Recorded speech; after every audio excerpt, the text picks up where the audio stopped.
Ba-da-ba-bum, ba-da-ba-bum, ba-da-ba-bum. Yo, okay, so we have had the best day off probably of all time. Yeah, we did Paris. Though. We did Paris in one day. We are basically Gaby Chip Aussie going to Paris. Oh, speaking of Paris and being in the great worldwide club, the best club of all time, and that is being devoted members. That is being those people devoted to the craft of live stage performance, specifically being opera singers. We are going to see one of the greatest operas of all time, La Bohème, at Paris Opera, which takes place in Paris. Like, ideal, best of all possible worlds. To be able to go see this in the place that it takes place in is just like a cool thing. Like, while we are all working here in France as working singers, it's kind of dope. It just doesn't get any cooler than that. Yeah. It's a good vibe. So it is a cool thing to be a member of that club. So here we are down in Double Espresso before the show. I can do all things through coffee. Y'all like this drink? We're running We're running back into Act 3.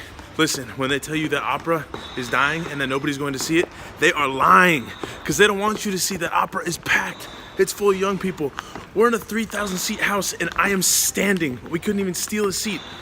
But listen, here's the thing though.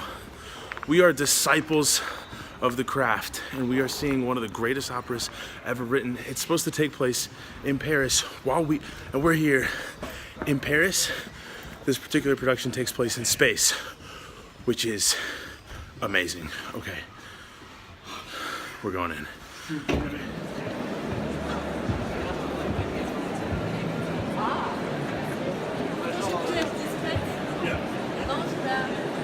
What? Okay, I'm coming.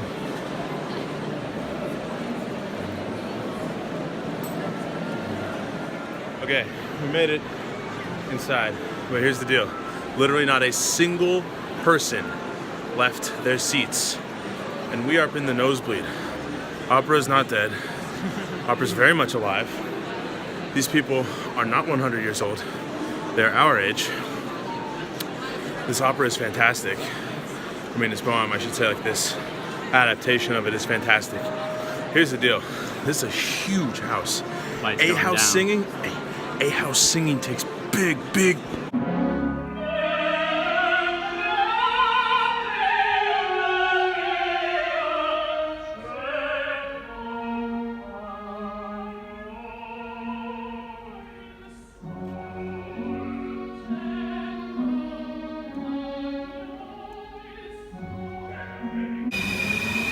So, if you want to sing in an A house, you have to be able to just let it rip.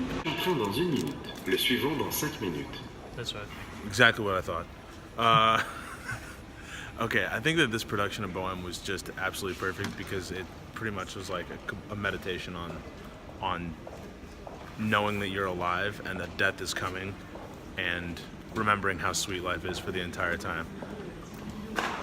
That being said, it wasn't La Bohème. It was not La Bohème.